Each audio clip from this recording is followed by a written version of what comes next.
جی ہم اس وقت مظفر آباد کے اندر ہیں اور ہمارا یہ دوسرا سیشن جاری ہے مذاکرات کا، اور ہم بہت قریب پہنچ گئے ہیں اپنی چیزوں کو کمپلیٹ کرنے میں۔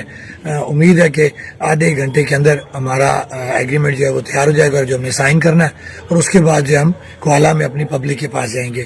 یہ سارے کور کمیٹی ممبران عمر نذیر صاحب ہو گئے، راجہ غلام مجتبیٰ صاحب، امتیاز اسلم صاحب، خواجہ مہران صاحب، انجم زمان وان صاحب، عابد اسلم صاحب، یہ سارے ہمارے موجود ہیں۔ راجہ امجد علی خان صاحب، یہ سب یہاں پہ موجود ہیں۔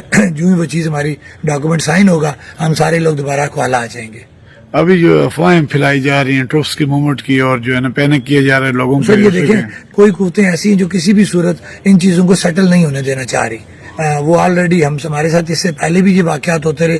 ابھی بھی ہم سمجھتے ہیں کہ کچھ لوگ جو ہیں جن کو یہ ایکشن کمیٹی یا یہاں کے ہمارے حالات نارمل اچھے نہیں لگتے، تو وہ اپنا اپنا کردار ادا کرتے ہیں۔ تو لوگوں کو ہماری یہ اپیل ہوگی کہ کوئی ایسی بات نہیں ہے۔ الحمدللہ مذاکرات کا دوسرا سیشن بھی ہو گیا ہے، جو اب ڈاکومنٹیشن کے اوپر جا رہا ہے۔ انشاءاللہ آدھے گھنٹے کے اندر ہم اپنی جو سائننگ سیریمنی میں چلے جائیں گے۔